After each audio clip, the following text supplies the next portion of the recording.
అత్యంత మెజారిటీతో కొణిదెల పవన్ కళ్యాణ్ పిఠాపురం నియోజకవర్గ ఎమ్మెల్యేగా గెలవబోతున్నాడని తెలుగుదేశం పార్టీ రాష్ట్ర అధికార ప్రతినిధి పిఠాపురం మాజీ ఎమ్మెల్యే వర్మ జోస్యం చెప్పారు. పిఠాపురం పాదగయ క్షేత్రంలో విశాఖ జిల్లా భీమిలి నియోజకవర్గానికి చెందిన జనసేన నాయకుడు నక్కా శ్రీధర్ ఆధ్వర్యంలో జనసేన పార్టీ నాయకులు కార్యకర్తలు వీర మహిళలతో కలిసి చండీయాగం కార్యక్రమాన్ని నిర్వహించారు.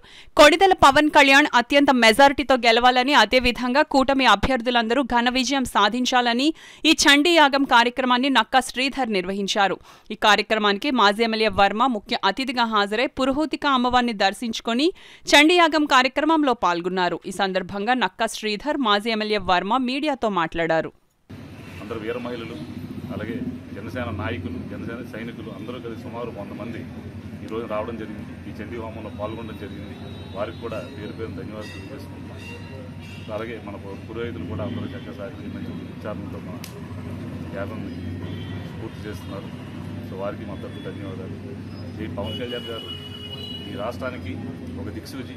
ఎందుకంటే ఈ రోజున మనం చూసాం, పవన్ కళ్యాణ్ గారు ట్విట్టర్లో ప్రధాని మోదీని కూడా మించిపోయారు. అంటే అంత అతను ప్రభావితం చేయగలిగారు, యువతను కానీ లేకపోతే నాయకులను కానీ ఎవరైనా సరే.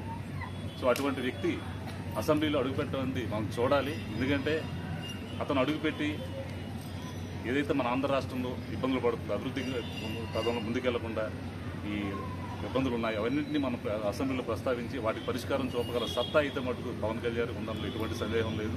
ఎందుకంటే ఆ నాయకుడిని 2019 సంవత్సరంలో అసెంబ్లీలో చూడలేకపోయిన చాలామంది ఆంధ్ర రాష్ట్రం మొత్తం అంతా బాధపడుతూనే ఉన్నారు. ఆ బాధ తీరి అతిథికి మెజారిటీతో గెలిచి 2024 అసెంబ్లీలో అడుగు పెడతారని ఖచ్చితంగా అడుగు పెడతారు. అదేవిధంగా అమ్మవారి ఆశీస్సులు కూడా అతను ఉండాలని తలుచుకుంటూ మనం యాగం చేయడం జరుగుతుంది. మీరు కార్యకర్తగా చేస్తున్నారు, ఒక సామాన్యుడిగా చేస్తున్నారు? ఒక కార్యకర్తగా ఒక సామాన్యుడు, ముందు ఒక సామాన్యుని తర్వాత కార్యకర్తనండి.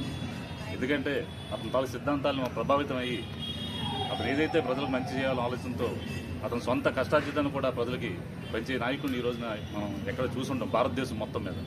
ఎందుకంటే ప్రతి ఒక్కరు ఏదో దోచుకోవాలని అదొక నినాదంతోనే రాజకీయాలు అడుగుపెట్టడం జరుగుతుంది. కానీ ఒక నాయకుడు అతను సొంతంగా కష్టపడి అతని తాలూకా కష్టార్జితాన్ని ప్రజలకు పెంచే నాయకుడిని ఈ రోజు మనం చూసుంటాం.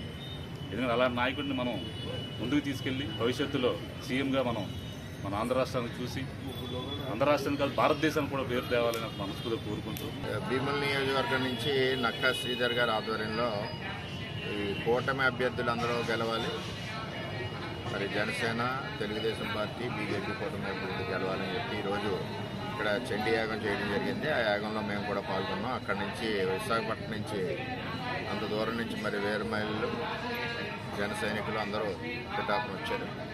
మరి పూజా కార్యక్రమం బ్రహ్మాండంగా జరుగుతుంది. ఆ భగవంతుడి యొక్క ఆశీస్సులన్నీ కూడా గుప్తేశ్వర స్వామి, పురోహితిక అమ్మవారి ఆశీస్సులన్నీ కూడా కూటమి అభ్యర్థులకు ఆశీర్వదించి అందరినీ గెలిపిస్తారు.